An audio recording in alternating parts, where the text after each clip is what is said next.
Fatal Motivation Matrix. Your destiny awaits. I'm going to tell you some shit that you need to hear. So before we start, the most important thing, obviously, regarding anything you do in your life is your mindset. And that's the first lesson about this. It's the G mindset. So it's the G mindset. We're going to learn something about ourselves. We're going to learn something about how you view the world. Because in reality, how you view the world absolutely and utterly shapes how you react to the world, how you act in the world, how people view you. It's all down to how you view things. There's very few things in this life we actually have any control over. So when I talk about G mindset is absolutely and utterly the most important thing. This is actually quite funny. A girl I was dating once, she said to me, "You know, you remind me of RuPaul. RuPaul is a famous fucking drag queen." I said, "Why?" She goes, "Because he has a saying, he said, I always knew I was famous. I had to wait for the rest of the world to catch up." She goes, "You have the same mindset." She said this to me before I had nothing, because I told everyone I'm going to be world champion. Years before I even had a British title, before I even had an English title, I just started fighting. I was like, "Oh, I'm the next world champion, yeah." I just started saying it, but I said it with genuine conviction. I knew I would be the best. I genuinely knew I would be the best. You have to understand that this world, everyone constantly tells you, do not be arrogant, do not have an ego. When I had my Twitter, I put my ego into overdrive because I found it entertaining. But people will constantly tell you to not talk in a way which is full of conviction. People do not like you to be arrogant and have ego. This is the worst thing ever. Let me tell you a fact, number one facet of the G mindset. Your life is never going to be worse if you walk through the world believing you are the fucking man. You wake up, you look in the mirror and go, I'm the fucking man. I am the man. There's no one on this planet who can do shit I couldn't do if I put my mind to it. I don't give a fuck how good you are at piano. If I decide to play piano, I would be better than you at piano. And I believe that. I don't just say these things, I fucking believe them. And when you go through life believing you really, really are the man, there are very few downsides. The downsides are everyone's going to call you everyone's going to call you a dickhead, everyone's going to say he has a big ego. You're going to lose a few loser friends. Who cares? What you are going to gain is other people on the same path. You're going to gain other people who think, yeah, well, I'm the fucking man too. This guy's the man. Let's make some money. That's what's going to happen. So the first thing you can do with your G mindset is you need to start believing you are the fucking man. Even if you're not the man yet, even before I was world champion, I knew I was going to be the man. So I don't give a fuck. And I was happy to say that to anybody. When people called me arrogant and stupid and deluded, I just sit there and look at them and say, yeah, fuck you. I'm going to be the man. And the reason I managed to go full circle is those small events in my life, seeing someone else with more success than me, ingrained in my brain. And to a lot of people, it doesn't ingrain in their brain. I was walking to school. If I was walking to college with my friends, I used to have to walk. I went to a college on the other side of town, so I had to walk 4.6, I think it was, fucking miles to college. It was fucking miles. So I used to walk. Halfway, I meet some other people. Then towards the end, there'd be a group of 5 or 6 of us along the way. And when I met, and one day a Ferrari went past us, and everyone else was like, "We're a Ferrari." I'm like, and I remember saying to the group, I was only 18, I said, "Doesn't it annoy you that this guy has a fucking 300,000 pound car and we'll probably never have one?" And they're like, "Oh, it's only a car." I'm like, "No, you don't understand. There's a life hack. There's something happening where people are living lives that other people don't get to live. There's something happening. There's something going on. I want to have a 300,000 pound car. I want it. And no one else wanted it. These little events didn't ingrain in their brain. Ferrari driving past me bothered me. And it bothered me to my core to the point where I decided I would do anything it takes to have that. Whereas other people just saw it and carried on with their normal lives. This is the reason I have 67 supercars and other people don't. Because these small events ingrained in my brain. So this is the second thing, G mindset. First thing you have to believe you're the fucking man, you can achieve anything. And when I say that, I'm going to say that again. You have to believe you're the fucking man, and you have to believe you can achieve anything. I'm not saying you can achieve anything easily. I'm not saying it's not going to take a whole bunch of work. I'm not saying it's going to happen quickly. But you have to believe you can achieve anything. I'll tell you something now. I don't give a fuck what's being an astronaut. I don't care about climbing Mount Everest. You give me enough time to train, I will get it done. I know that for a fact because I know who I am as a man. That's the first thing. The second thing is you need to be perspicacious. You need to understand that in this world, there's a whole bunch of people doing amazing shit that you are not doing. And that needs to piss you off. Because if it pisses you off, you become motivated all of a sudden. I was the only one who was pissed off when that Aston Martin was next to me and having a sales job. I was the only one who was pissed off when I saw that Ferrari drive past. Other people were not annoyed by it. When they're not annoyed by it, they're not driven to beat it. You understand they're not driven to be where that person was. You need to be annoyed, and I'm telling you to be angry. Anger is a fantastic force. Like I said, the world tells you not to be arrogant, tells you not to be angry. It's two things it tells you to do. Don't be arrogant, don't have an ego, and you don't have anger. You're a fucking man. You're a full-grown man. It's perfectly fine for you to be pissed off. It's perfectly fine for you to look around at your life, look at the girl you're fucking, look at the house you live in, look at the car you drive, and get pissed off and go, you know what, I want a hotter bitch. I want a fucking nicer house. I want a faster car. There's nothing wrong if you take that anger and you direct it in the correct direction.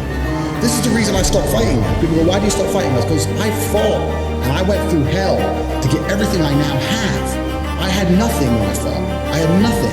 And I wanted the life I now have. Now I wake up in one of my 3 mansions with one of my 7 supercars and one of my 15 women. What do I need to fight for? Like, people have different motivations for different things. There's some fighters out there who fight for other reasons, you know? My motivation was I was pissed off at the world. And now I'm not as angry as I used to be, so I don't believe I'm as good a fighter as I used to be. I'll still whoop some ass, but I'm not as good as I used to be. So that's why I decided to retire early.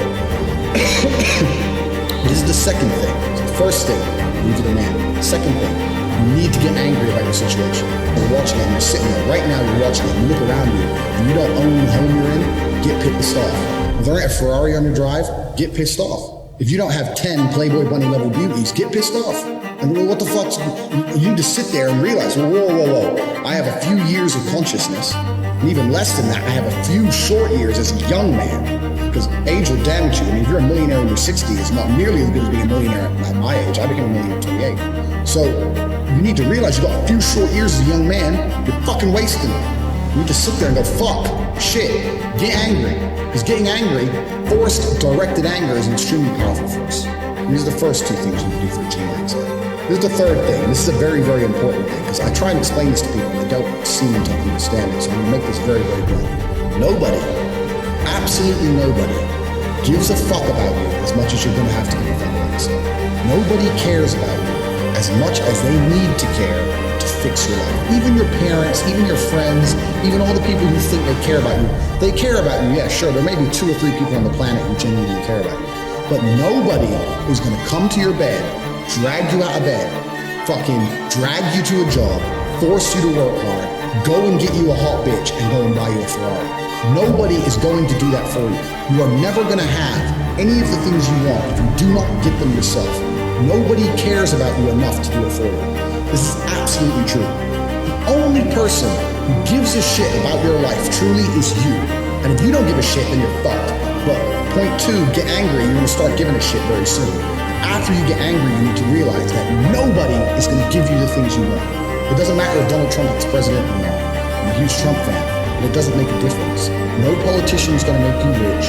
No one else is going to come along and say, I'm going to concentrate my effort on fixing your life. Nobody. You have to understand you are out here alone, absolutely alone.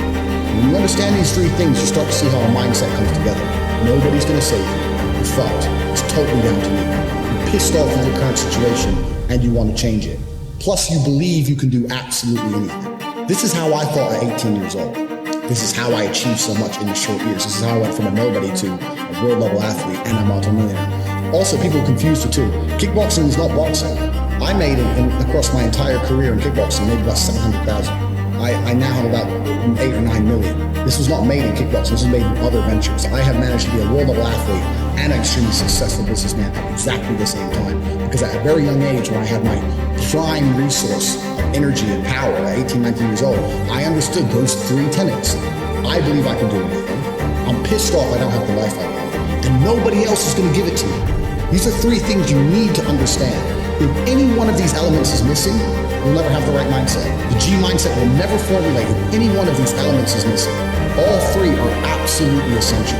And the sooner you get your act together, the sooner you start to panic and worry and be concerned that you're 24 or 25, you're not fucking rich yet. There's 24 and 25-year-olds out there who got a contract for fucking NBA with their parents, so they won the lottery, who knows what. There's 24 and 25-year-olds out there who are multimillionaires. These Instagram girls with 3 million followers, and that needs to piss you off. You need to get concerned, you get worried, you get shit, I'm running out of time. You need to get some urgency in your life. Put these 3 things together, it's absolutely essential. This is the beginning of the G mindset. When you have these 3 things totally done, I'll tell you what happens. I'll tell you what happened for me. So I became a sayer. So my brother said, you've become a sayer. And what that means is I made a pact to him that my word was unbreakable, strength enough, and that if I said something, I meant it. So I'd wake up in the morning and I'd say to my brother, I'm doing 1,000 press-ups today. Once I said it, once I spoke it, it's like a genie, it became true. If I said I was going to do 1,000 press-ups, I'd do them. Because if I didn't do them, I'd feel guilty within myself that I was the kind of person who talks shit. But G's don't talk shit. So the 3 tenets we've already learned, when you distill these in your mind, you don't want to be the kind of person who talks shit. So if I woke up to my brother and said, I'm doing 1,000 press-ups or I'm running 20 miles today, I would do it, because if I didn't do it, I'd feel like a dickhead. Because when you instill these mindsets, when your mindset changes, you start to be extremely accountable for yourself. No one's coming to save you. You become extremely accountable. So when you realize that your word is one of the few things you have on this planet, if you say things, you're going to start sticking to them. So then it becomes very easy to train. You say, I'm going to train every day this week. I'm going to train for 2 hours a day. As soon as you said it, it's basically done. If I say something, it's basically done. It's set in stone. If I say something, I'm going to do it. There's no way I'm going to say it. I'm going to say some words and speak them into existence on this planet. And then I'm going to be the kind of pussy who quits because it's too hard. If I say I'm going to do 10,000 push-ups, I'm going to do it. Because I'm the kind of person who sticks to the words he says. And this is another thing you don't understand with G-mindset. Be very, very specific with what you say. Because if you instill your mindset correctly, and you start to just say things, just start saying things. Then you hold yourself accountable. Say things you don't even think you want to do. Wake up and go up to your friend or your mom or whoever and say, you know what? I'm going to do 1,000 push-ups today. Say it to people. And they're going to say, no, you're not. So watch me. And then you have a choice. You're either going to succeed like a G, or you're going to be a little pussy. You're going to quit at 310 because it's hard. What kind of man are you? That's a decision you need to make. If you're the kind of man I was, I'd say shit and I'd fucking stick to it. My brother said, you become a sayer. I used to train with my brother. He'd say, let's do 500. I'd say, let's do 2,000. I'd say, well, you've said it now, so we have to do it. I said, exactly. I said it now, so now we have to do it. There is no surrender. We have to do it. This is another facet of the G mindset. This is number 4. You gotta start saying shit, and your word has to be iron, unbreakable. This translates across everything in life. It's not just training, it translates across everything in life. Even relationships. I say to my girlfriend, you have to start meaning every word you speak. You say to someone, I'm gonna get rich. You better fucking do it. Otherwise, you're a liar. You're a liar, and you're a little bitch. You say, I'm gonna put some muscle on, you better fucking do it. You say, I'm gonna lift this weight, you better fucking do it. You say, I'm gonna go get this girl, you better go get her. You gotta be the kind of person who says things and means them. You promise a guy you're gonna whoop his ass, you better whoop his ass. Don't be a person. 99% of the people out here talk shit. They say things they half mean, or things they don't mean. If I say something, I fucking mean it. Everything you say, you must mean. And once you implement that correctly, then you get the ability to motivate yourself to no end. You get unlimited motivation because all you have to do is find the energy to say it. You find the energy to say it, then you have to do it. It's literally that easy. I'd wake up in the morning and say, Tristan, we're running 20 miles today. You'd say, oh, for fuck's sake. It's going to be a marathon. I'm like, yep, let's go. Doesn't matter, it takes all fucking day. I said it.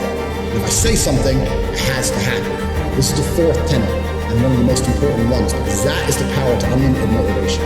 And that's the power to be taken seriously across all spheres of your life. Be specific with your language. I think the universe is absolutely and utterly giving. I've never seen anybody dedicate themselves to something completely and fail. I've never seen somebody eat right, go to the gym every day, train really hard, and not be rich. I've literally never seen it. The universe is extremely giving. If you actually try, and you actually want it, and you're actually not making excuses, lying, talking shit, you're gonna get what you want. So when I see people who don't have what they want, I consider them losers. And this may be elitist, I understand that. But if I put myself through endless pain to end up where I am, it's very hard for me to have sympathy on the man who's afraid of pain. You're avoiding pain. I've been through endless. I now have everything I've ever desired. You have none of the things you desire. Am I supposed to feel sorry for you? Because you took the easy way out. Am I supposed to look at you and go, oh, poor dude? No, you were a fucking coward. You didn't go through the shit I went through. You didn't put it on the line. So you deserve your substandard reality. That's what you deserve. You're a fucking loser. Because if you actually wanted it, and you actually tried, you'd have it. You could have anything you want. Universe is super giving. You want a fucking Ferrari, you can have it. You want that bitch, you can have her. You can have anything you want on the planet. There's not a girl I look at that I want that I can't have. Not one. That's my reality. There's not a car I can't have. There's not a house I can't buy. If I want to go to a yacht, if I want to go to Antarctica, there's nothing I can't have. Bam. because I've decided to become this man. It's the same for absolutely every single one of you at home. If you want it, you can have it. If you're sitting there saying, oh, but I tried my best and I still didn't get it, you're lying. You didn't try your best. That is a fucking lie. The universe gives it to everybody who genuinely tries. And I know that to be a fact because this world's competitive. We're all competing against each other. And the majority of people don't try. Like I've achieved this amazing life and I've tried very, very hard.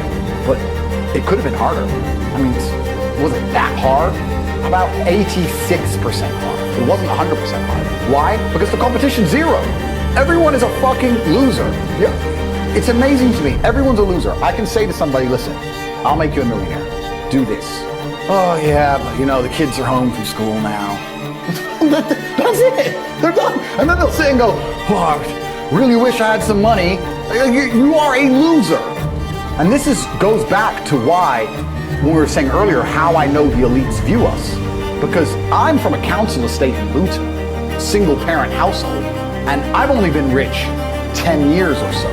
And I despise losers. So imagine you're a billionaire born into a family, a lineage which has controlled Earth for hundreds of years. Imagine how much they despise us. You think they give a fuck about putting a bullet in me? You think they're gonna have any sleep at night missed? You think they give a solitary fuck about you missing your fucking parents' funeral because of the common cold? They don't give a solitary shit. Why would they? Because I already know how I feel when I listen to losers complain. Because this is what happens at a certain level of competence and power. You just get to a point where you're like, I'm tired of hearing your fucking excuses. That's bullshit. And you become to a degree, yeah, cold and psychopathic. It's true. That's what happens. And I get it all the time. I get thousands of emails a day. Everyone I grew up with, people I know, I get it all the time. They'll message me, hey man, you know, just unlucky. You are not unlucky. You are a lazy fucking loser. You are not unlucky. You're breathing. You're lucky. The unlucky ones are gone. You're alive and you are a lazy loser. So a loser is anybody who does not have everything they want at the drop of a hat. That's what I call a loser. Because I have absolutely everything I could ever possibly desire. And if I wanted something that I couldn't have, I guarantee you can speak again in a few months and I fucking have. I guarantee you. Because if I want something that I can't have it, I can't sleep. When I was broke, I couldn't sleep. I don't know how there's broke people out here sleeping just fine at night. Going, oh, you know, inflation's 20%, gas prices are 6 times, everything on the news is a lie, I never stand a chance of ever getting rich, where's my pillow? Like, what the fuck is wrong with you people? I go to bed at night as a teenager and think, I looked it up on the internet. It was a Honda Civic Type R. I wanted one. It was like 38,000 pounds. I had no money. Less than 50 pounds in my bank account. Couldn't afford it. Then I looked up how much a Ferrari cost. 210,000 pounds. And I said to Tristan, my brother, I was like, there are people with 210,000 pounds for a car. He was like, yes, so? I'm like, no, not so. How? If I worked my job for 6 years and saved every penny, if I walked to work and didn't eat, I couldn't buy this car. How are people doing this? I couldn't sleep at night when I was broke. I knew that everything was a lie. I knew the Matrix was lying to me. I knew I had to find a way out. I was sitting there going, I refuse to live my human years and be some second-class citizen peasant when there's people out here who get to do whatever the fuck they want. I couldn't tolerate it, and I was so uncomfortable that it gave me the motivation I needed to escape. But the people who go, oh yeah, nice Ferrari, yeah, back to the TV. Dummies, losers. And the thing about the world is, we need losers. I'm not mad at losers. If that's the reality you've chosen to live, you get one spin in this version of life, and you decided you want to be a loser, that's fantastic, because my cars need cleaning, you know, my hotel room needs cleaning, I have a party with all these beautiful women that's a bit of a mess. Please, go pick it up. Somebody needs to do that shit. I ain't gonna fucking do it. If I had to walk into a hotel room and clean up after some other man's party, I guarantee you I'd do whatever it fucking took to become rich so I didn't have to do that shit. But you wanna do that for 20 years? Thanks, friend.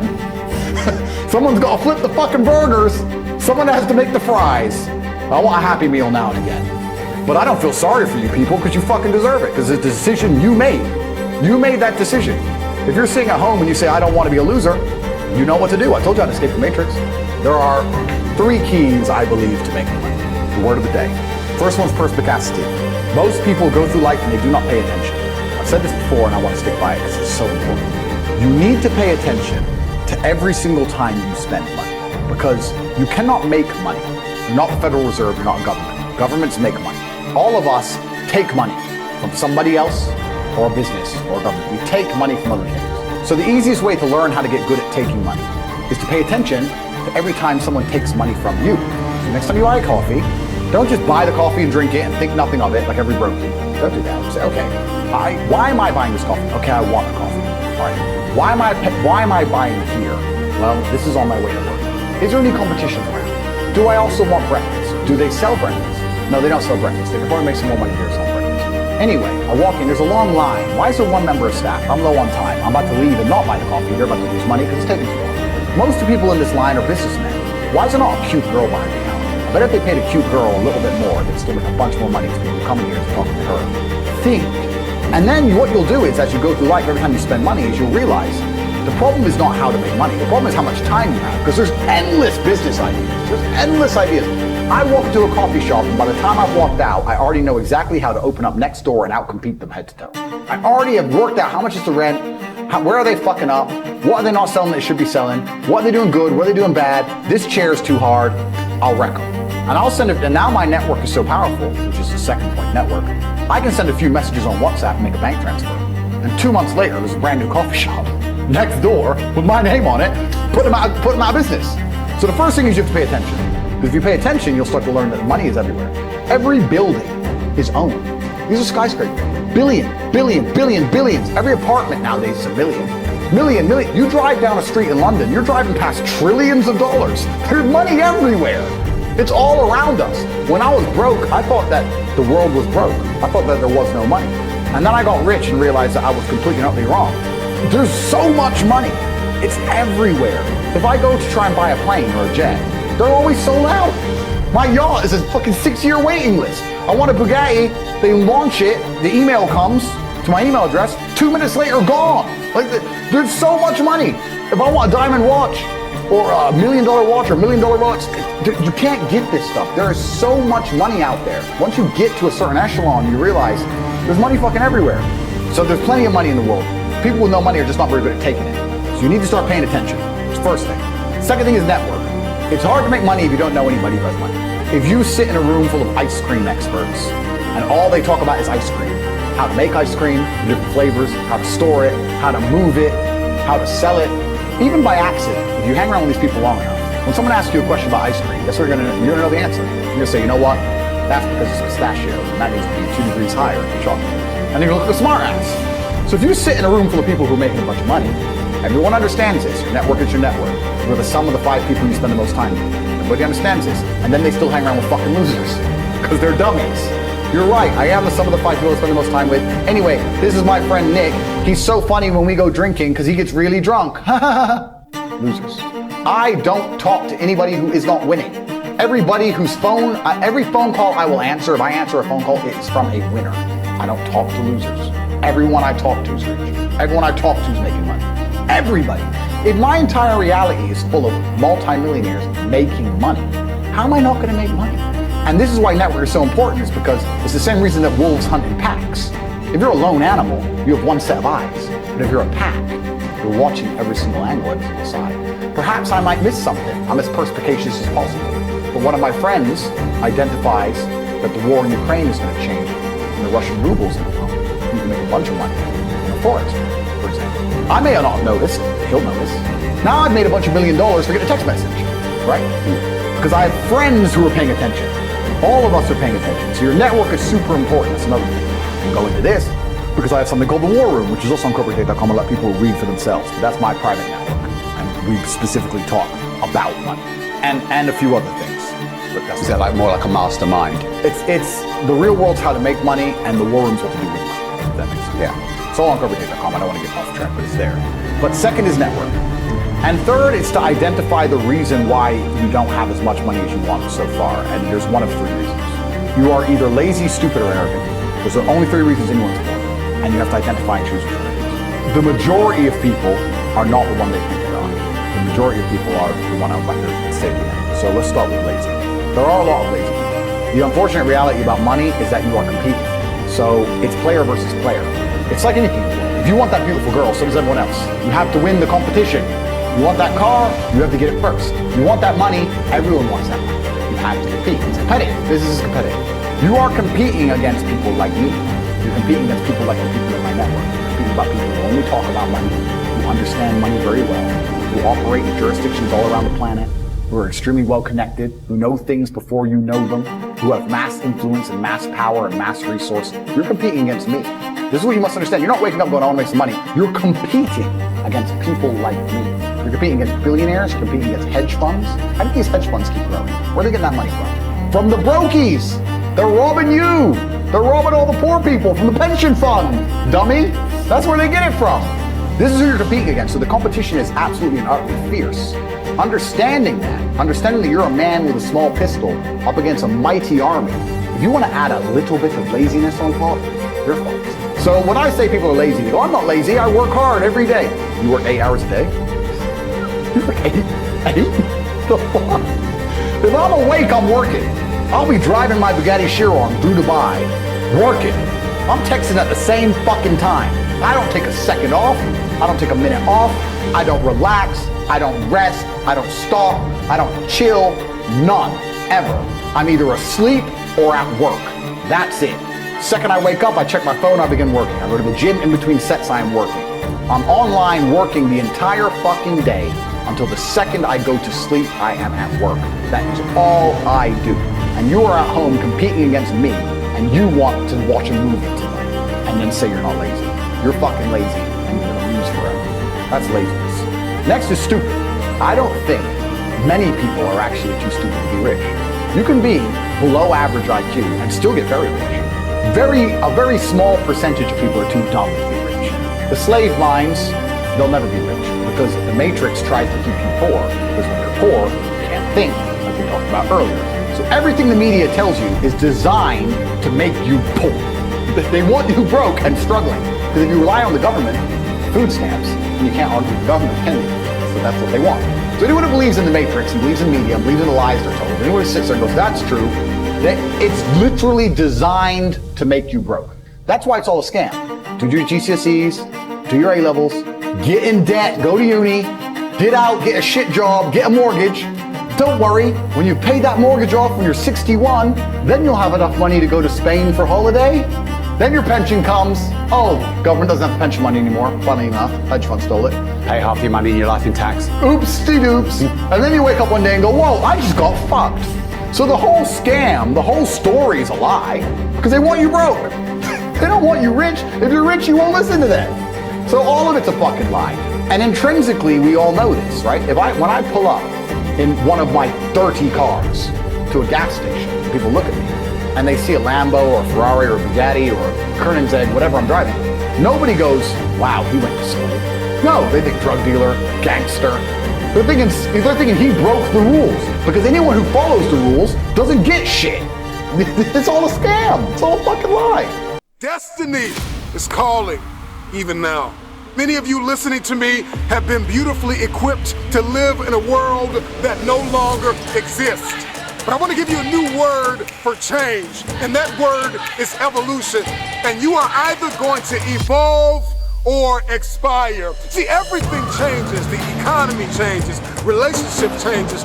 We change mentally and emotionally and physically, and you are either dying or you are either living. Evolve your belief system. Change is not pain. See change as growth. See change as transformation.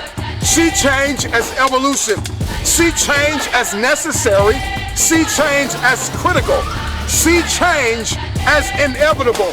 And the more and more you start to see that change is not pain, you're gonna see transformation. Your life's gonna experience a quantum leap, because now, even though in your childhood you were traumatized because of change, your history is not your destiny. See, those of you who will evolve, who are willing to evolve, you will inherit the future.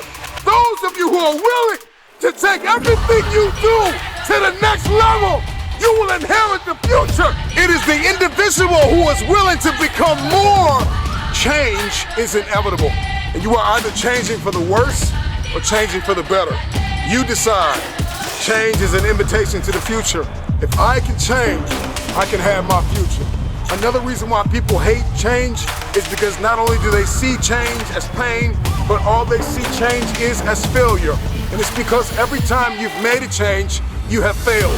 And you have to start identifying change with a new layer of belief. People tell me all the time, it's hard to get wealthy. It's hard to grind. It's hard to be focused. How do you even do these speeches? It's hard to stay motivated. It's hard to stay broke. It's hard to stay depressed. It's hard to stay governed by anxiety. It's hard to be inconsistent. It's hard not to have daily discipline. It's hard not to believe in yourself. It's hard to be broke. It's hard to be poor. It's hard. It's all hard. So choose your heart. You either gonna work for it, or you're gonna sit there and let life knock you down and dare you to get back up. So I see the privilege. I see the moment. I see change as pleasure. I see change as transformation. I see change as evolution.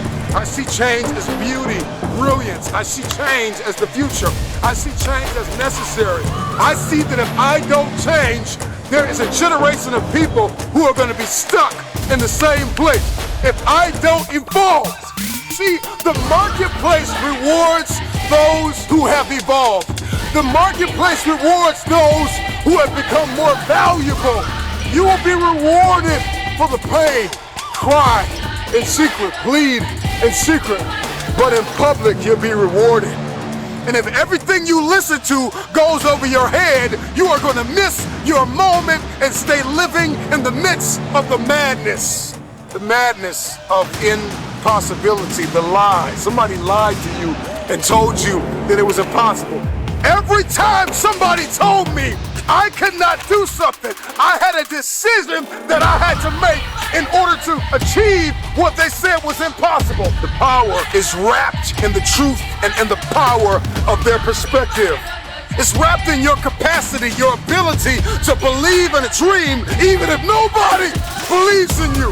Destiny is calling. Your perspective can either become your prison or your passport. It can either arrest you or release you. In 1903, it was the Wright brothers that defied the laws of gravity. And if you know anything about gravity, gravity will pull you down and keep you down. It will stop you from flight. It will stop you in your tracks. If you believe in something, metaphorically speaking, gravity will hold you down, it will hold you back, and it will dare you to fight. Your perspective can either be your prison or your plane. I don't know about you, but today I made the decision to defy the laws of gravity. The first successful heavier-than-air powered aircraft was designed and built by the Wright brothers. They flew it 4 times on December 17, 1903, near Kill Devil Hills, about 4 miles. I believe possibility is destiny, and it is fear that keeps us arrested and apprehended by the spirit of impossibility. I'm gonna tell you this right now, and nobody else is gonna tell you this. Impossible is a spirit, and you've got to arrest that spirit or it will arrest you. Impossibility is like a soda fountain, the easy way out, the path of least resistance, because to say something is impossible, to give up, to cop out, to fill your cup of carbonated excuses, it tastes good, but it doesn't sit well as it goes down into your system. To remove the 2 letters is the grit of existence, the binding faith of hope to your chest and letting your heart beat. You gotta rewrite the code, you gotta rewrite the script. Calling all reformers, I'm calling all innovators, I'm calling all game changers, I'm calling all world shakers, I'm calling all city shifters, I'm calling everybody that has an inkling of faith in themselves, I'm calling everybody. You will inherit the future. We gotta rewrite the code in our soul, because it's a matter of the soul, it's a matter of the will. People that have a will to win are the ones who win. These are the people that see the future. These are the people that see not where the hockey puck is, but they see where the hockey puck is going. And that's the type of person that we all need to evolve to become. I learned years ago that the difference between people that get things done and people that do not is sheer willpower. Out of all the motivational speeches you have heard, how much of it have you retained and applied to your life? Because understanding the power and the difference between what is impossible and what is possible, it all comes back to your perspective and your capacity. If your why is big enough, then your will be powerful enough to persevere through the how. You're not looking for resources when you have a will. You become resourceful. And that's the difference between people that see this thing as possible and people that do not. It comes down to one thing, and that is your will. So you don't want it bad enough. You don't want it bad enough. That's why you can't get it done. And so the how intimidates you.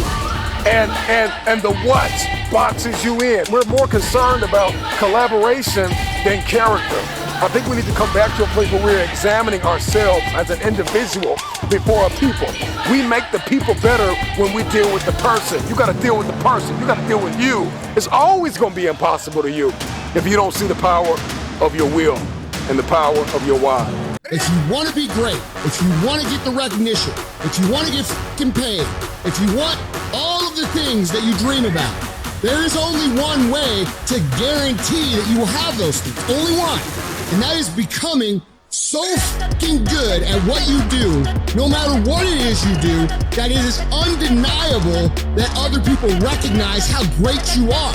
Becoming undeniable is not something that sticks with you in a certain role. It's a character trait that you fucking develop. That means any place that you are put, you will put in the work, you will learn the skills, you will improve your arsenal to become the undeniable best in that role. And if you have that attitude to where it doesn't matter if you're cooking French fries or you're making $10 billion business deals, you are going to be the absolute best that you can fucking be. And there's nothing that can stop you. It doesn't matter where you come from. It doesn't matter what your background is. It doesn't matter what race you are, what gender you are. It doesn't matter who your fucking parents are. Dude, we can make every excuse in the book. But I promise you, for every excuse you can make, there are literally thousands of people who had it harder than you that have done what the fuck you want to do. There is nothing that can fucking stop you when you become so skilled that every single person around you sees that and it recognizes that. And that is a habit. That is not a gift. That is something that you can create. It's a skill you can learn. So develop the skill of becoming undeniable if you really want to guarantee your success. Be fucking great. Put the time in to learn the skills. Put the skills into practice and make a commitment to becoming so good that all your peers say, that's the motherfucker that's the best. And if you can do that, you cannot be stopped. I have a vision in my mind for the way I want my life to look. And then there's this illusion that doesn't align with that vision.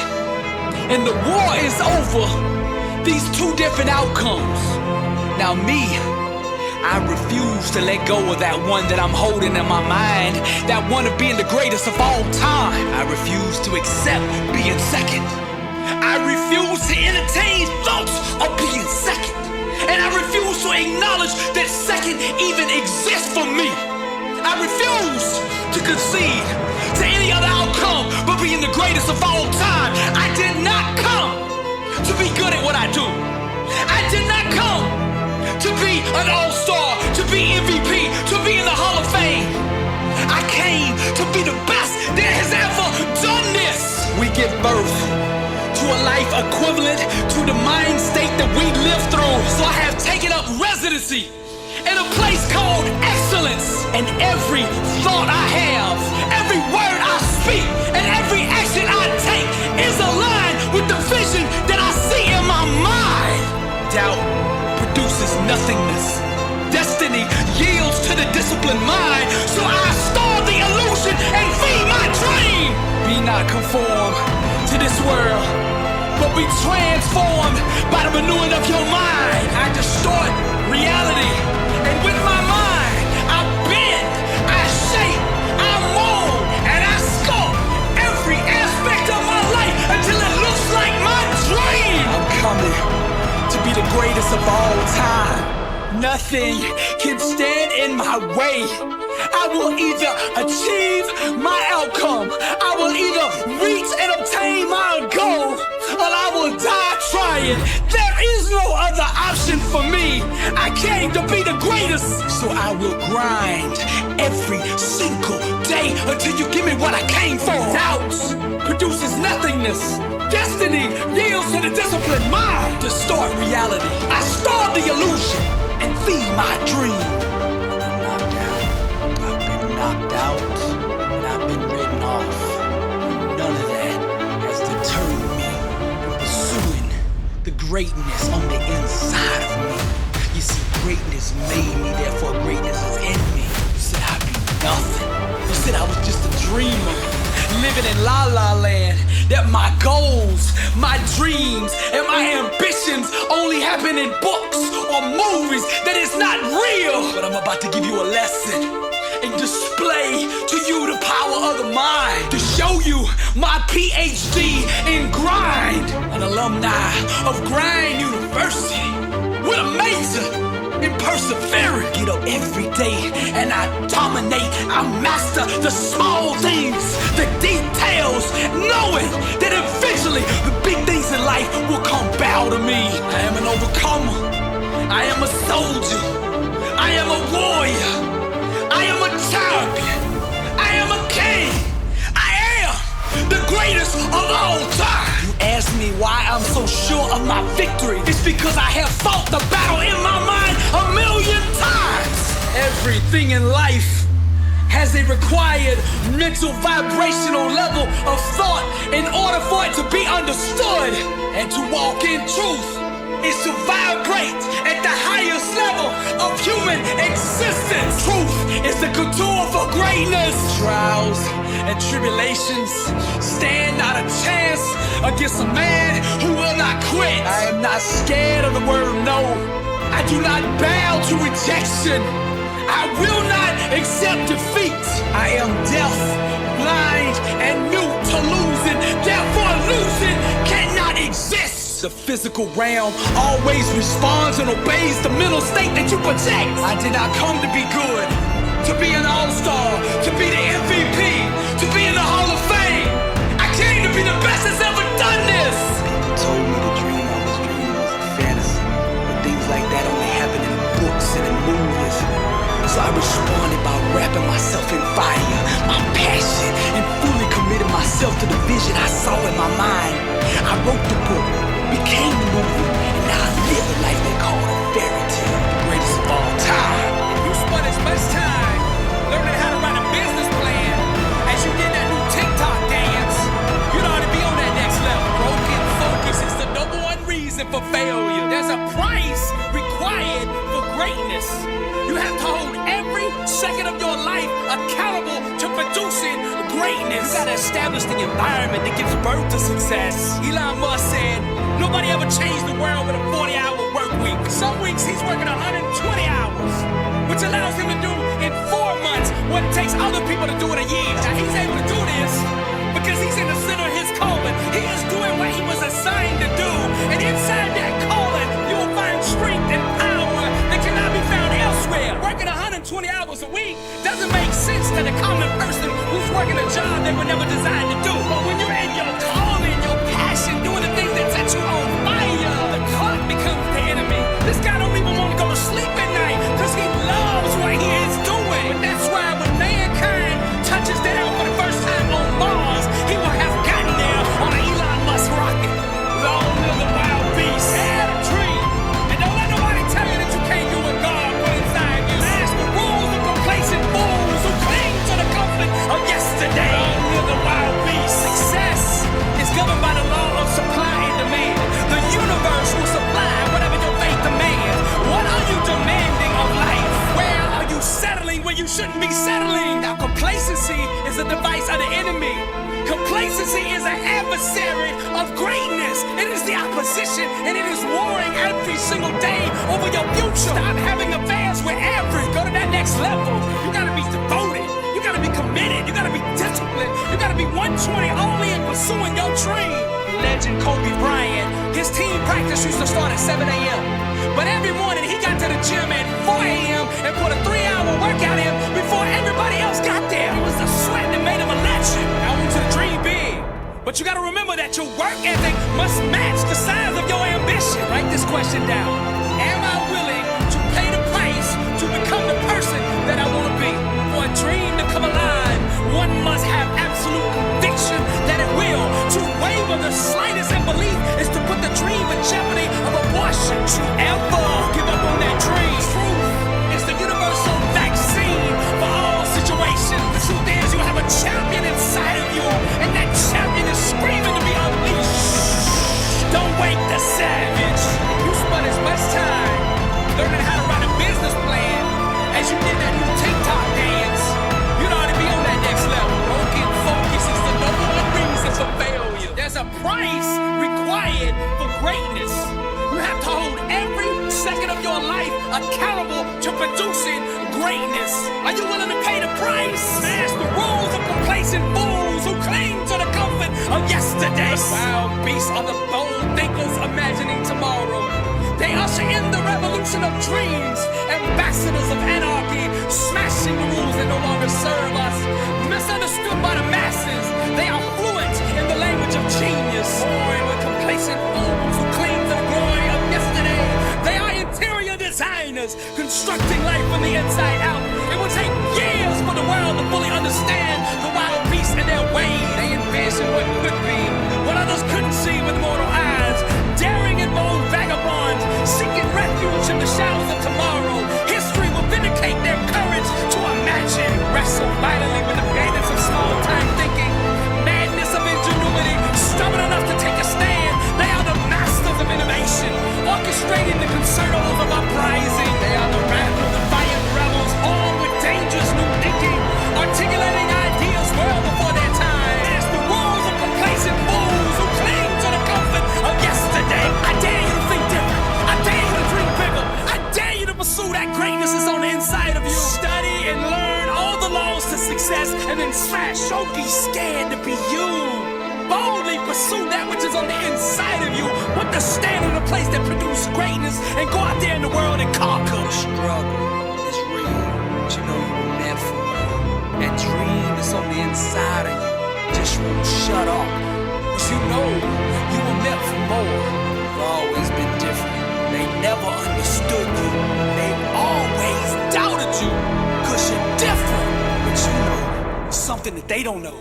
You know, to be successful, you cannot follow the masses. You gotta be different. And you are bold enough to be you. Always been different. Success ain't for everybody. B7U clothes.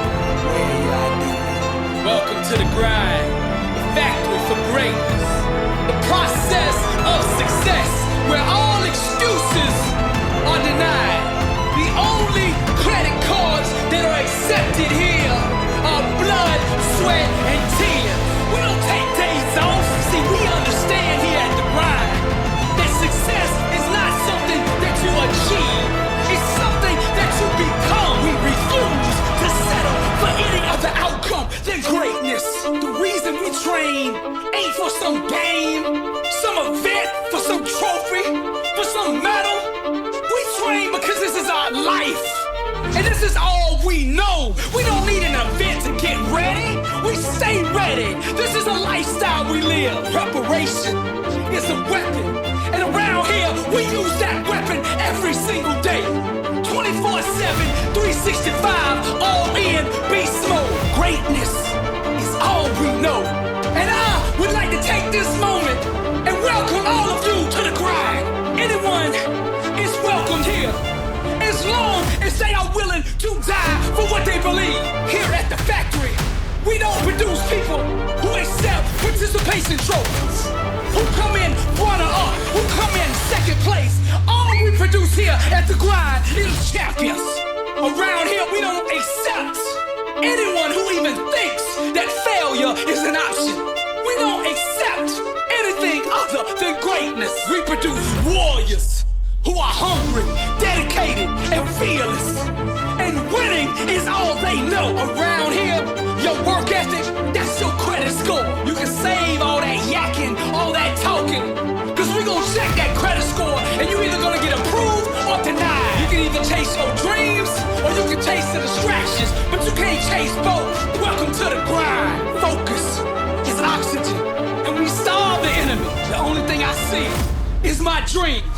The only thing I am aware of is success. Champions aren't afraid of someone having the upper hand in the early rounds of a fight, because they understand that this race is a marathon and not a sprint. Welcome to the grind. Discipline is the daily process of creating the life that you want by consistently chiseling away at the things that don't belong. What you gotta do is stop complaining about your situation and instead change the thinking patterns that are allowing that situation to exist in your life in the first place. Now listen to me.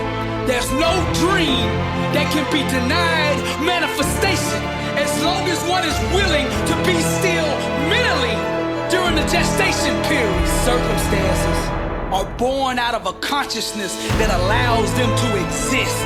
You will eventually inherit the outcomes equivalent to the belief systems and mindset that you adopt. So let me sum it up.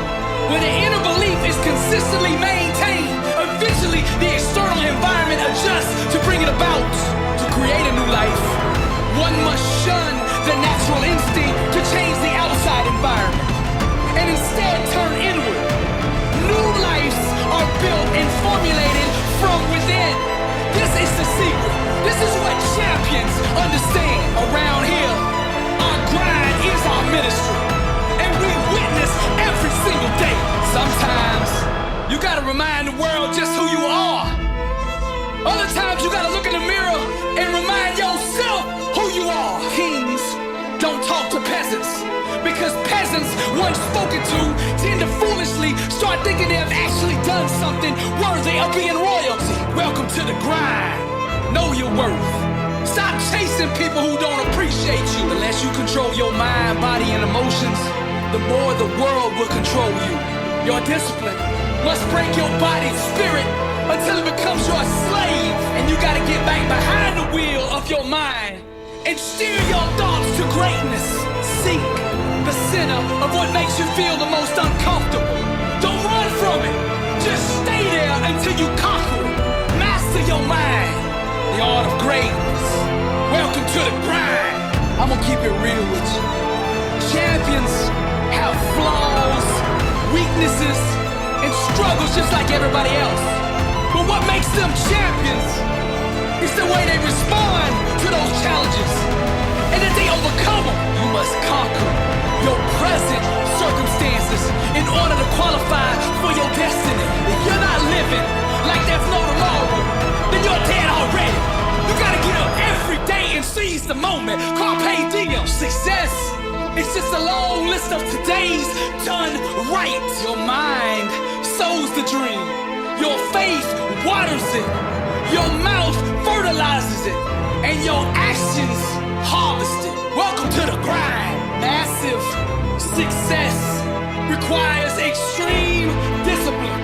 So the question is, how bad do you want it?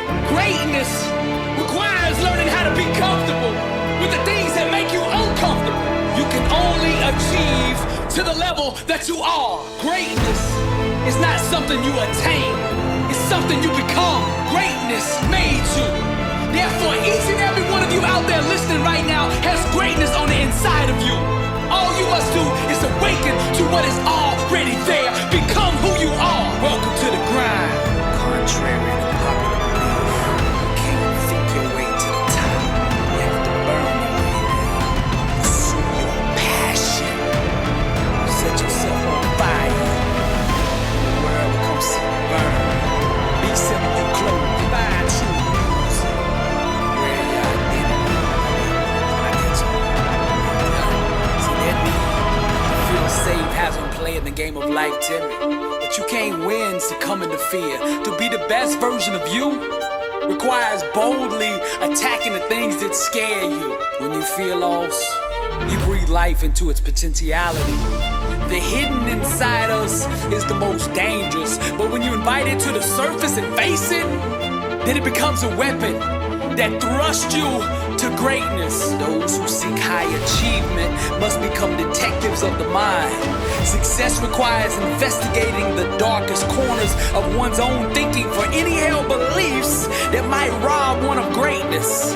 Personal transformation requires constant examination of the mental programming and belief systems that have been accepted from the world. We must closely question, scrutinize, and disassemble each and every thought, making sure that our thinking will give birth to the type of life that we desire. Nothing can stop me. I'm bound for glory. There is no growth without the murder of the lesser in us. Only by dying to the lower levels of acknowledgement can we ascend to greatness.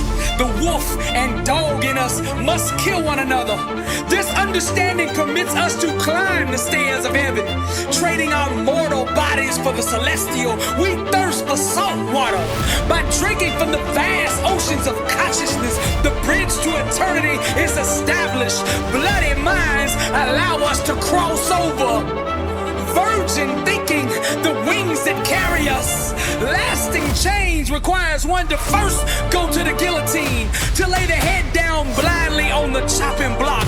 It's vital that we leave no evidence of this conspiracy behind. The previous limited existence of us must be fully eradicated. All memory of what was deleted from the record of reality. Even the weapon we used to commit this violent act must be discarded. All past awareness washed away in the river of new as we enter the self-induced coma of enlightenment. We must kill off our thinking, our old habits, our old ways, our old belief systems. To create the new life, first we must destroy. Destiny's child anxiously awaits to feel your loving arms. So precious are the little hands and feet of our dreams. The lungs of our unconscious waited patiently to take their first breath, to look into the eyes of our own creation. The greater the struggle, the greater the destiny. The vicious birth pains of a dream only confirm the importance of it. To give up on a dream is to commit an abortion on a life one could have had. Let us not abandon our future victory for the illusions of today. Ignore not the cry of your own. Ignore not the burning fire within. Ignore not the tiny legs kicking in the belly of your dream. When we slaughter our fetus by way of fear and doubt, we become the victim. Maternal mortality stains us with the blood of what could have been. The inner tensions of needing evidence terminates our pregnancy. Heaven impregnates the imagination, planting its divine sperm in our minds. But it's our fate that must guard the womb that carries tomorrow. Each trimester requires a deeper conviction, a deeper belief that must fertilize the egg. We need not ask for permission to be that which we are. We need not seek approval to dream the dream that we've been given. We need not beg for validation to breathe the air that excites us. All we need to do is just burn. Can't stop fighting. Bound for glory. Sweat is our worship. Greatness is our identity. Love is our power. Passion is our weapon. Faith is our shield. Wisdom is our ammo. And our vision makes it real. What if being like everyone else was failure? And what if to be rejected was actually success? And what if to die was to live? Don't let them put them labels on you. You can dream if you want to. Hang your name in the lights if you want to. Shine. Not many people are bold enough to look in the emotional mirror to truly see themselves. But the ones that are discover in their own reflection a profound power that unlocks the world. Let's go deep. Pain and heartache are both powerful energy resources. Unrefined, their energy is destructive, but properly harnessed, they can become a superpower that will thrust you to the heights of greatness. Feed off of them, recycle them, and use them to collide. Dance with the flames, struggle, war, pain, Picasso, dream, motivational art, dream. Welcome to the Louvre. Are you brave enough to show the world the real you? Don't be like the sheep, slaughtered by fear and mediocrity. Average is the offspring of an unbelieving mind. Doubt and fear attempt to procreate without thinking in order to conceive through us another lamb for the slaughter. But you can dream if you want to. But you can dream if you want to. It's not your body that you need to quarantine. It's your mind. Destiny vows to unwavering faith.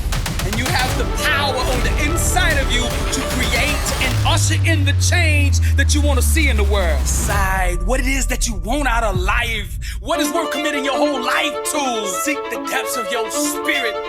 Follow the music down to the depths of your soul and discover that answer. And close your eyes and dream. Paint that image so vivid on the canvas of your mind.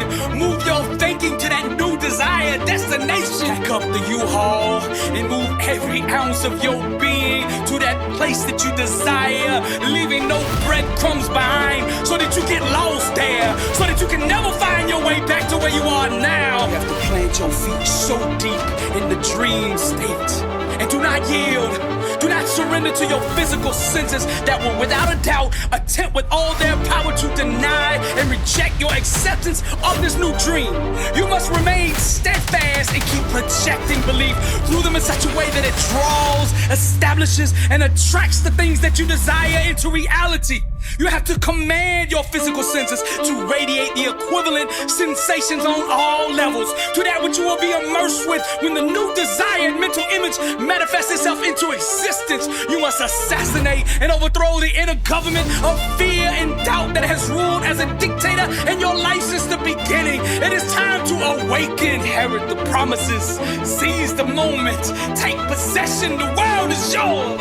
Success must be first built in the mind, and this requires mastering the art of creative imagination by way of a disciplined, unwavering focus. You see, the law of attraction is about abandoning what never was and returning to that which has always been. To manifest and unleash the full power of this law of attraction, we must close our physical eyes and then embrace a total state of amnesia to that which we no longer desire in life. And this requires a full rejection and total mental abandonment of our current state or circumstance. We must unlearn and become unaware of that which is no longer welcome. We must dream and imagine a new desired state of condition with 4K, high resolution mental imagery. This new state of awareness must be firmly established within us by way of feeling. We must do this in such a way that our new desired state is the only one acknowledged. Are you willing to let go of the person that you are now in order to become the champion of life that you could be? I refuse to settle. I ain't coming in second. Global ambitions, young and restless, laser focused, drive relentless, married to the dream. And we must unlearn what we think we know about the world and establish within ourselves the ideal state of creativity. As creators, we must undress mentally and rid ourselves of all the false beliefs that project the illusions of limitations. This process requires us to destroy all traces of our former undesired life and return to the state of nothingness. Pablo Picasso said every act of creation begins with an act of destruction. To go to that next level, we must unlearn this level. We must destroy that thinking. Be not conformed to this world, but be transformed by the renewing of your mind. You see, a success mindset ascends to an awareness above the limitations of one's environment, body, and time, and sees the world from a higher awareness. That's Christ consciousness. You see, thinking that derives from this level of mindset can intentionally create grand outcomes at will. Decisions ignite the explosion of change. Decide what it is that you want in life and then envision it in your mind. Now remember, there's a difference between envisioning success from the point of view of who you are now, than envisioning success from the viewpoint of who you must become to actually make it a reality. The first viewpoint is merely entertaining a fairy tale wish mentally,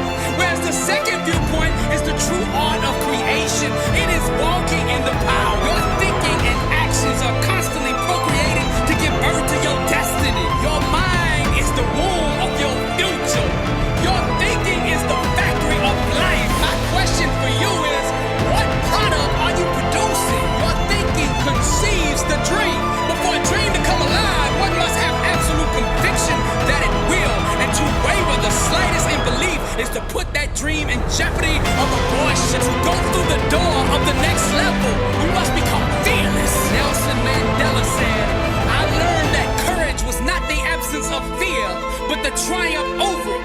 The brave man is not he who does not feel afraid, but he who conquers that fear. Your future is too important to be held hostage by fear. Nobody ever won the game of life playing timid and scared. The world belongs to the bold. The rest are just spectators.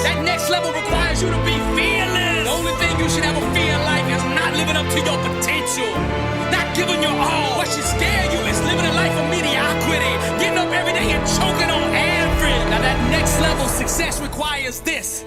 You have to slow your mind down and examine every single thought. You gotta stop running on autopilot and examine every thought and hold it to a standard of excellence. Hold it to a standard of greatness. Hold it to a standard that will produce the kind of life that you are dreaming. Each level that you want to climb on the success ladder requires a different standard. Ray Kroc said, the quality of a leader is reflected in the standards that they set for themselves. The identity that you have adopted right now is the standard that you are holding yourself to when no one else is looking. Great leaders, great champions hold themselves to the highest standard imaginable. They put their own standard in place first, and then they demand every single person around them arise to that level. Quarantine yourself from mediocrity. My opponent is yesterday, and as a champion, I refuse to go to sleep until I'm better than I was yesterday. Grind, blood, sweat, and tears. All in. Those are the only credit cards accepted here. Grind. Charge it to the grind. Blood, sweat, and tears. All in. Those are the only credit cards accepted here. Grind. Charge it to the grind. You can't purchase greatness with Bitcoin. You gotta buy it in sweat. Work. You can't buy that championship with excuses. Your work ethic is your credit score. I refuse to be outworked. And just in case you didn't hear me the first time, Beast Mode, I refuse to be outworked. The track, the court, the field, the weight room, the office, wherever I go, I dominate my space. See, my goal isn't just to win, it's to make my opponent quit. Where I'm from, the land of the champions, it's 4th and goal, every play, every day. The scoreboard doesn't dictate how I play, my standard does.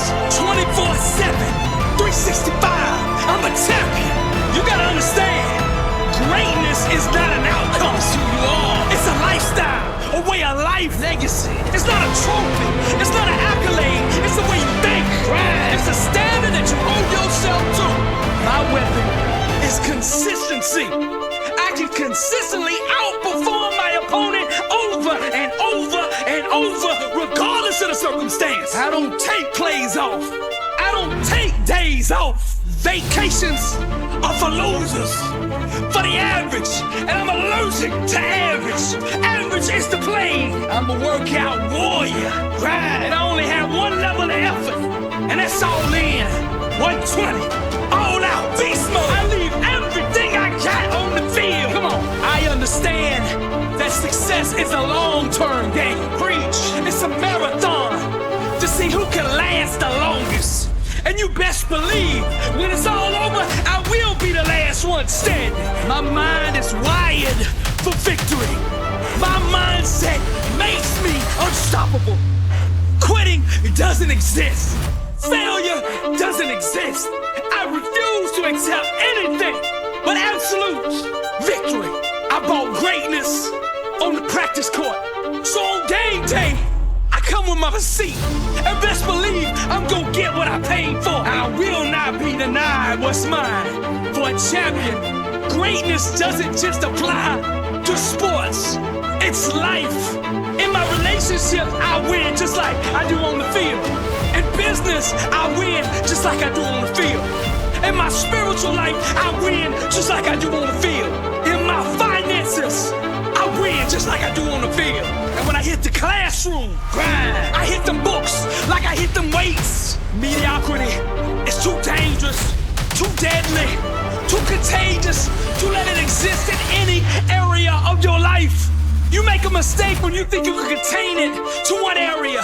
It will bleed over into every area of your life until it controls you, till it dominates you. So when you see mediocrity, grind. You stomp it out, grind. You destroy it on the spot.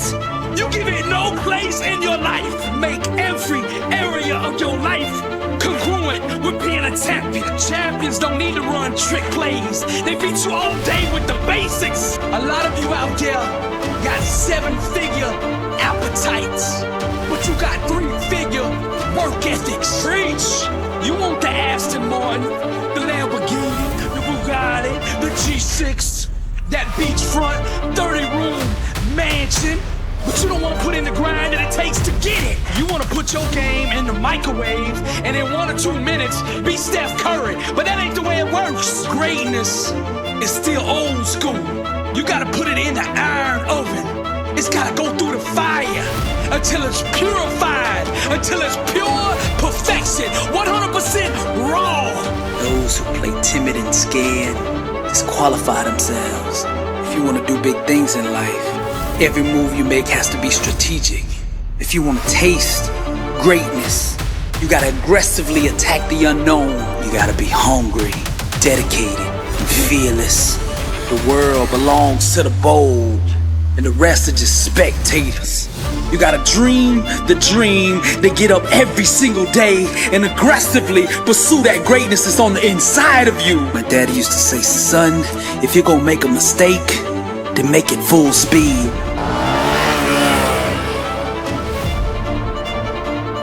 Have you lost your mind? You know how hard I worked to get here? I put in too many hours. I sweat too much blood, too much shit. I worked hard to get here. Didn't nobody give me this. My daddy wasn't there for me. Are you hearing me? I didn't grow up with wealth. Didn't nobody pay me. I worked for this. Sweat, blood, tears. I earned every dime I get. I worked for this. And you think I'm about to get this up for some foolishness? Have you lost your mind? You worked for this championship. You worked for this. You put in time. This is not the time to lose your mind. This is the time to go all in. All in on 3. 1, 2, 3. Come on, 1, 2, 3. Come on, 1, 2, 3. Being multidimensional is a good thing. So when you start thinking about streams of income, think of multiple streams of income. I wanted to preach. I'm called to preach. You know me from preaching. You know me from ministering the gospel. And I love what I do. But I had dreams for my children that were bigger than what I do. I did not want my children to have to fake being me in order to be successful.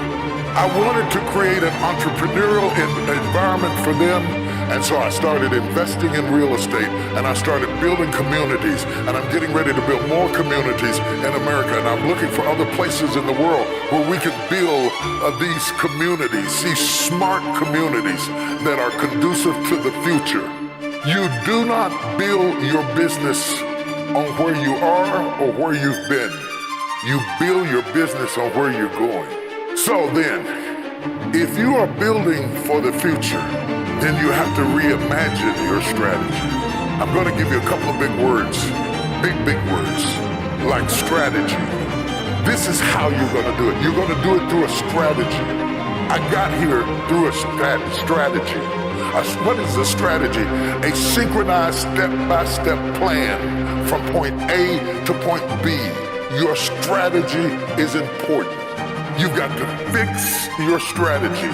If you've been doing what you've been doing for 5 years and it's not working, it doesn't mean you need to give up your idea. You might need to give up your strategy.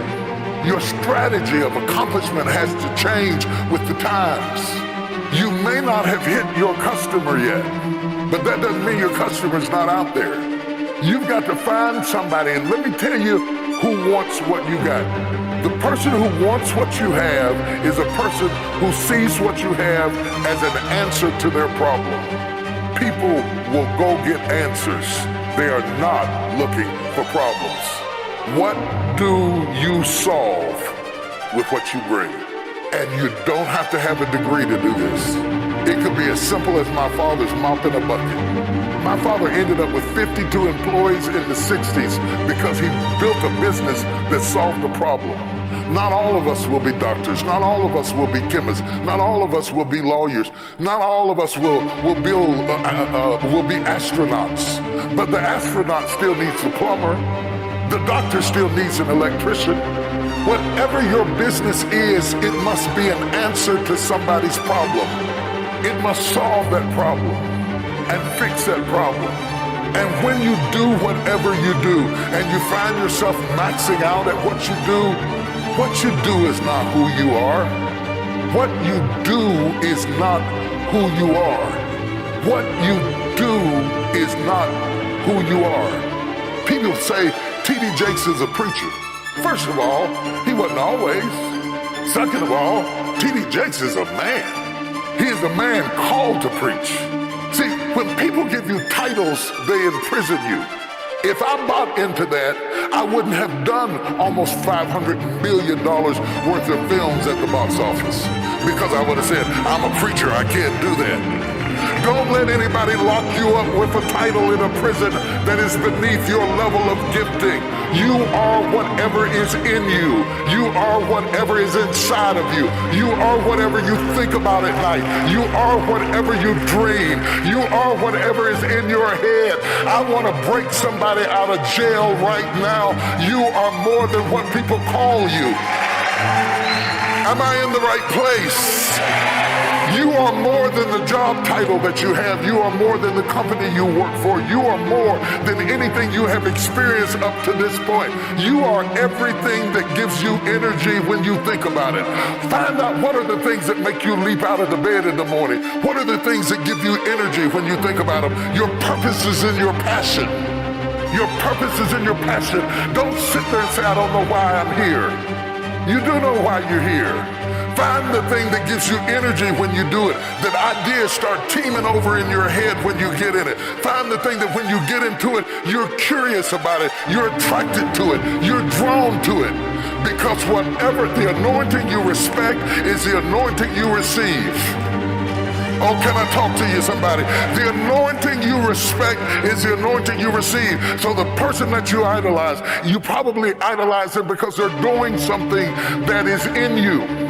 Other instincts are inside of you, and they are never one-dimensional. You are more than your job. So if your job goes down, it doesn't mean you have to go down. While you're working for a company, never stop branding yourself.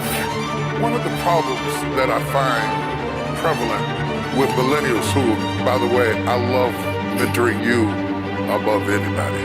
You are the best investment because you have the longest shelf life. You will outlast me, and you assure the fact that my work continues. I cannot have success without a successor, so I'm committed to you winning. Let me say that first of all. I am committed to you winning.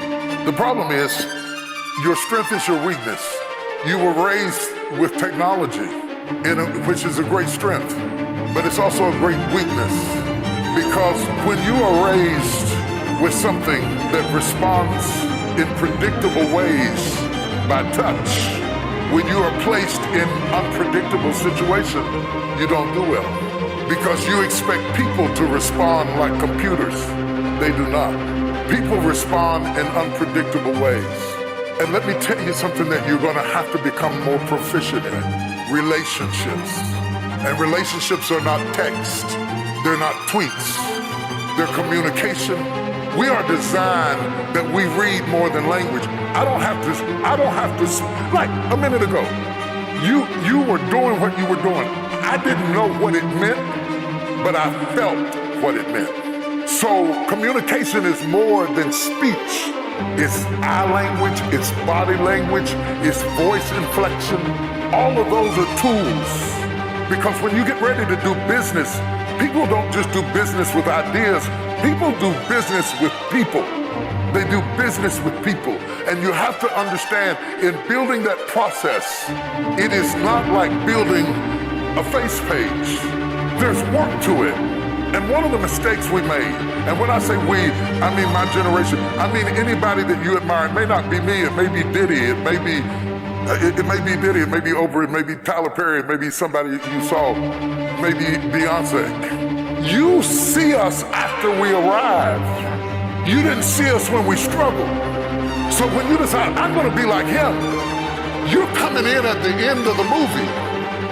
You missed the days I couldn't feed my kids.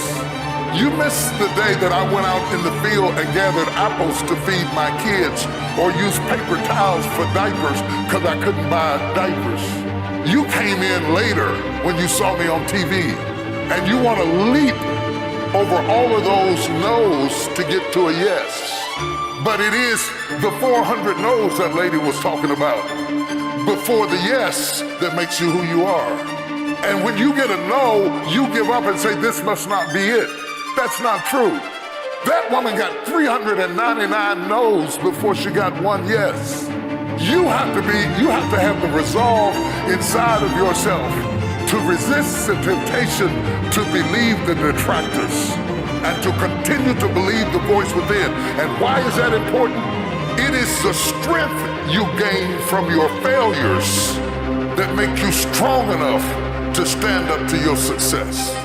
If I wanted to really destroy you right now, real fast, real quick, I would give you my life right now and all that goes with it and all the 300 and so employees of my little company. I would give it all to you right now in a flash and say, there, it's yours, take it. You know why that would be criminal? I didn't give you the struggle and the strife and the experience and the pain that created it. You wouldn't be able to handle it. You wouldn't be able to stand it. It would be murderous to win too soon. Let me go biblical on you. The reason the prodigal son ended up in the hog pen is not that he didn't get what was his. It was that he got what was his too soon. And there is something to be respected about process. The process, the little steps that make a mile. It is not the destination. It is the things you learn along the way.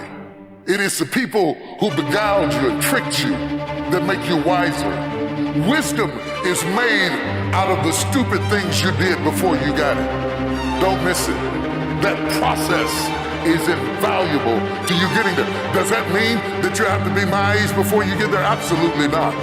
But it does mean that you don't go from thinking a thought to producing an idea without pain no more than a woman goes from having sex to getting up in the morning with a baby in her arms. The gestation period is critical. Gestation creates formation. They teach CEOs to always be interviewing. And when I learned that, every time I have lunch or eat with somebody or meet somebody at the bus stop or ride in a car with somebody, I'm always asking questions. They don't know, but I'm secretly interviewing them, seeing if they have a skill that I can use in our company or on our team, or if they have some ability that will accentuate me. Because I always want to surround myself with people who are good at what I am not good at. I guarantee you, if I look into your phone is filled with names of people who do what you do. You gotta break out of the box of only hanging out with people who do what you do. Because if you only surround yourself with people who do what you do, inevitably, they will compete with you. But if you surround yourself with people who are good at what you're not good at, they will complete you. Go from surrounding yourself with people who compete with you to surrounding yourself with people who complete you. So the lawyer needs to hang out with the doctor, and the doctor needs to hang out with the dentist, and the CEO needs to hang out with the preacher, because I always get excited when I have a friend that doesn't do what I do. When I have a friend who does what I do, I have to put up with these little snide remarks, little funny little halfway compliments where they're a little bit of a hater, but they're not really a hater, but they're sort of a hater. Does anybody know what I'm talking about? Where they give you these little halfway compliments that you don't know how to take, and you sort of give them a half grin, and you walk away wondering, what did they mean by that? Put those people at the back of the list and find somebody who does what you don't do, because they will complete you, they will fulfill you, they will strengthen you, and they will make you more rounded. And they will give you different perspectives if you have the courage to admit what you're not good at. You will find out who to pick to surround yourself with. I want to hire my weaknesses, not my strengths. Because when you hire your strengths, they're just waiting on you to get sick so they can take your job. Hire your weaknesses. Surround yourself with people who complete your vision, and then build your team. The thing that makes God amazing, one of the things that makes God so amazing, is that he can come to you on your level. You don't have to come from a religious tradition or a faith background for God to reveal himself to you. He can reveal himself to you through a rock. He can reveal himself to you through a piece of bread because he is the rock of ages and he is the bread of heaven. He can take something that you do understand and use it to reveal something that you don't understand so that nobody is left out. God wants to put you in a place of still waters. He wants to put you in a place of still waters, not hurricanes, not tornadoes, not turbulence of any kind. He wants to put you in a place of still waters. There may be turbulence all around you, but he wants your center to be still, to be calm.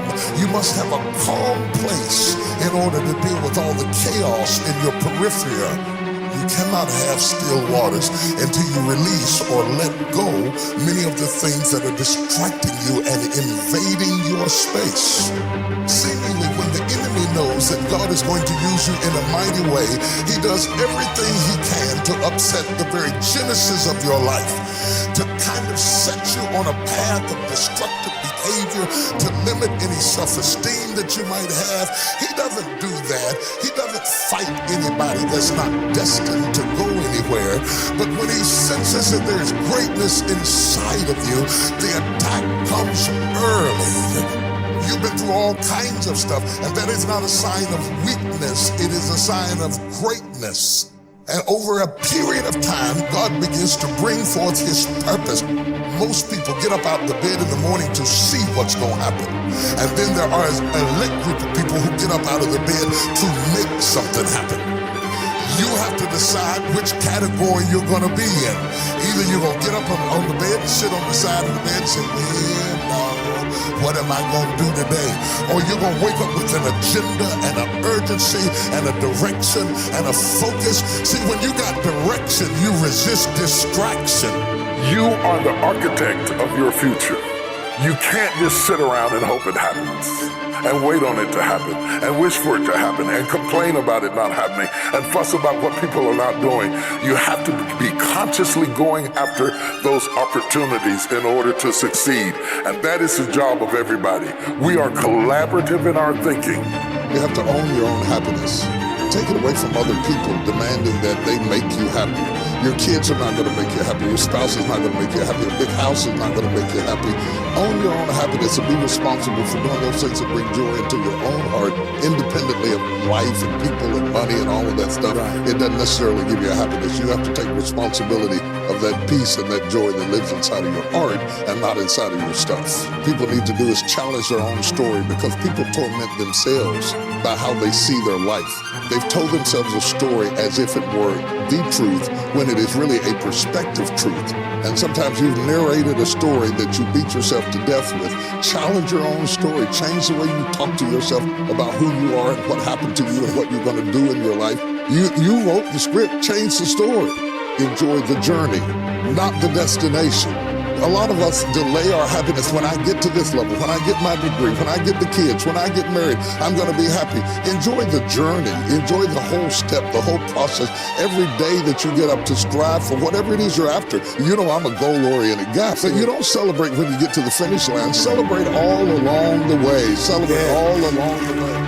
This grandiose mentality that you have has led you to a place of utter frustration. You underestimate what greatness costs. This is a dangerous thing. You don't seek to keep up, advance your skills, study or work out. You don't seek to maintain the relationship, keep it spicy and interesting. You think I got that on lock. You do not have that on lock. Somebody is after your job right now. Somebody's after your spouse right now. Somebody's after your house right now. Somebody's after your position right now. Never fall into complacency and think that you are so wonderful that your just being there is all that's required. No, no, no, no. Complacency will not do it. You have got to put some grind in it, some sweat into it, some work into it. That's why you don't need too many its. Because every it you take on is going to take something from you. It's going to give something to you, but it's going to take something from you. And there may not be enough of you to handle all the places you said yes to.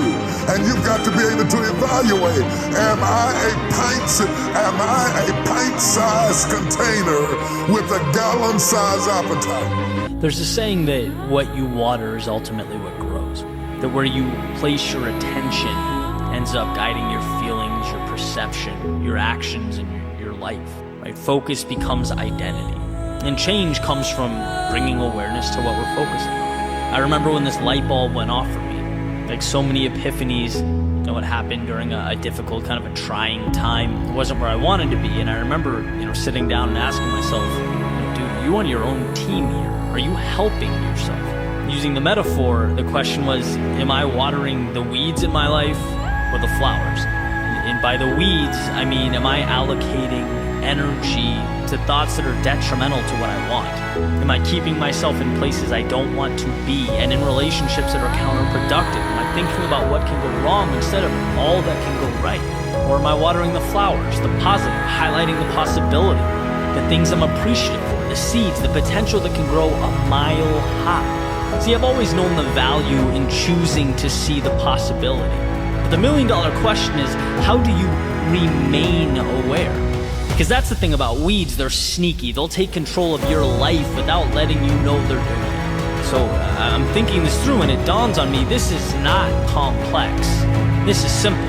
It's 1, identifying where you want to be, and 2, analyzing your actions based on those priorities, right? That's it. And so for every pillar of my life, health, relationships, career, finances, I made 2 dots.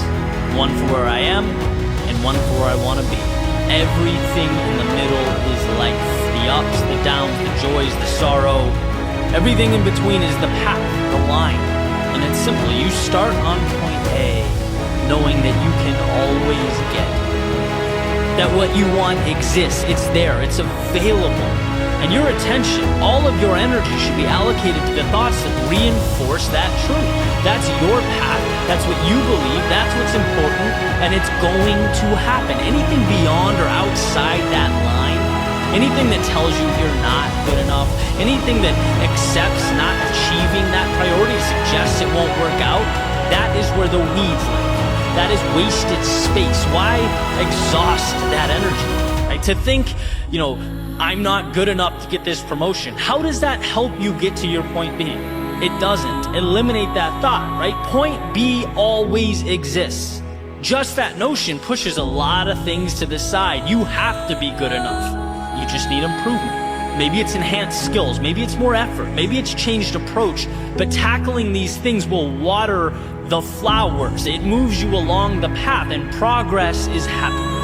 Right? For me, health is a big thing. I run all the time, but I'd like to be more fit. I'd like to eat healthier. There's room for improvement, and I know it's possible because that is my point B. I know that saying I don't have time, or I don't have the right body type, or genes, or trying to convince myself that fast food just this once will be okay. No, all of that stuff is watering weeds. It exists outside my path. My time should be spent realizing how incredible the human body is, taking care of it, pushing it, being proud of it, taking accountability for it.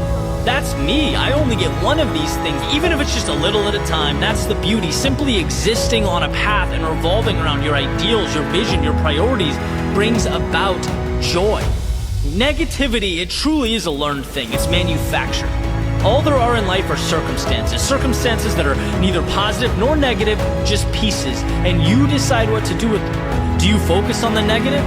You can, but that won't put you in a position to change your circumstances or bring about happiness. When you decide to see the opportunity, you free yourself from the shackles of fate, because destiny never put you in the situation, you did. But guess what? You can take yourself out of it. A field of sunflowers grew, one root, one stem, one petal. I remember Jim Rohn saying success is easy. Doing the thing that's best for you in the long run is easy. Doing the right things every day is easy. And people would say, well, that doesn't make sense. Why isn't everyone successful? Well, because doing the wrong thing is easy too. It's easy to think right now is the end-all be-all. To forget the big picture, that life is a journey, that you are equipped with everything you need. And when you don't see success to your left or right, when your ideal world hasn't been created, to panic, to seek drastic change, instead of remembering one step in front of the other gets you to your finish line. Instead of remembering the second half is where you make your move, is where you make your push. Not every swing is a home run. Not every swing needs to be a home run. It's about on-base percentage. It's about setting yourself up for success. Step by step, day by day, allowing yourself to evolve. Because if you hang in there long enough, if you say yes and trust yourself long enough, you will get your Super Bowl. You will get your midday run when the sun is at its fullest, you're exhausted, you're tired, and you don't want to keep going. But because you invested in the big picture, because you played the long game, you'll be one of the few who understands, who has created the weapon, the answer, the key that will open the door very few people get to open and walk through. The best things in life take time, and time requires patience. Patience can be painful. It can cause suffering, chaos. But from that chaos comes order. From that suffering comes meaning. Everything we needed and wanted is on the other side of that evolution. See that your short-term losses are not crippling you. They are creating you. There's a story about some frogs. And, these frogs, as they're sort of making their way through the woods, the ground breaks underneath them, and two of them fall into this little pit. Way, way, way down. They tumble, and eventually they hit the bottom. They're looking up, and they're realizing how far they've fallen, right? Moving around, panicking, essentially coming to grips with the situation that they're now in. They start frantically jumping, trying to climb the walls. And as they're jumping, the frogs on top are looking down, and they're but like every ideal, pragmatism seems to get in the way. Meaning, well, life is more difficult in execution than it looks on paper. We can't be our quote-unquote best every day. We sometimes fall short of that mark. Our outcomes don't always align with our expectation. The perpetual journey to one's best is neither straight nor without discomfort. It's more like the navigating of a new world without a map or compass. A world that we're by default ill-equipped to take on when we begin. And I believe that 99% of success is reliant upon the willingness to move into that great unknown and allowing adversity to shape us. But that remaining 1% is a little bit different. That 1% is when we see what we've never seen, do what we've never done. It's uncovering our best in those moments we feel our worst. Climbing the highest when we're at our lowest. When the water rises, it's finding a way to swim. See, the majority of life calls for tiny adjustments. It's observing and learning and moving on. But rarely do we talk about the darkest moments, when we feel as though we are up to our neck in the trials and tribulations of life. When the world doesn't relay messages of hope or prosperity. No, the only incoming message is despair. You're essentially David looking up at Goliath. Perhaps a Goliath of your making. Perhaps not, but a Goliath nonetheless. So why here? Why are these dark moments different than the 99%? Why is a stage provided at the very time when the limelight feels further out of reach than it ever had? Because this moment is when you prove to yourself who you are. You think you dug deep in the past. You think you've given your all back then. No, you have no idea what you're capable of. The world provides a stage in our darkest moment so that you can pull back the curtains and illuminate your strength. It floods your world with adversity so that you can trust yourself to navigate the water.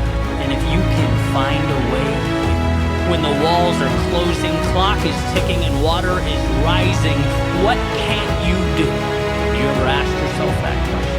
Those moments show us what we can be, and that is why the 1% is everything. Why is it that rock bottom becomes a bridge to so many new tomorrows? Or the losses we dread most become the change we need most? The answer is simple. Because in those moments we find within ourselves the keys to transformation. You didn't know that you could leap those. You didn't know because you've never been pushed so close to the edge, running at so fast a speed. But in those moments you learn that you can take. You learn you have the power to stand again. So while the vast majority of life is saying yes when most would say no, it's how we choose to act while immersed in our lowest lows that provides the framework and the opportunity. I believe that the tears indicative of despair streaming down your face look a lot like the tears that emerge during our happiest moments. They are the same. One just precedes the other. See, despair gives you a chance to look at life differently, look at yourself differently, to look in the mirror and understand that the reflection looking back is capable of leading a revolution in your soul. And I get how hard that is, how detached from reality it might seem, but isn't that what tomorrow is? A detachment from the reality, the parameters and the rules of today? It's not until that seed, you look around to your left, to your right, and you're unhappy. That's not the end of the story. That's the beginning of the story. That's where the wheels hit the road. In other words, it's looking at life with the lens, with the freedom of knowing things don't have to be what they are. They don't have to stay the same until the universe changes them. No, they can be what you make them. And what life teaches us again and again is that walls can be stepped over. No's can become yeses. Impossibles can become common. But first, there must be an understanding that your world is a 10,000-foot view of all the little stories you tell yourself and the narratives you believe. See, every day when you wake up and take your first steps, breathe your first breaths, know that nothing simply is. No, it is simply chosen and can be remade. That's what makes life such a beautiful thing. It's flexibility. It's promise to provide what has been relentlessly sought out. So remember, it's when you can't find your answer, when the odds look grim, when the rest of the world tells you no, that you most need hope. Hope, the power, the strength to look within yourself and remember that one life can change and two, you can change it. Armed with this understanding, nothing is impossible. When others fail to see the answer, the light in themselves, in the situation, you become the reminder that light is internally manufactured. We aren't given answers so that we may believe them. We are given the opportunity to believe, and thus we create that ending we hope to pursue. And without this, life is nothing more than a permanent status quo. It's holding our hands to the sky and receiving what life chooses to provide. But that's not why you're here. It's not why you woke up today. Not to accept, but to create.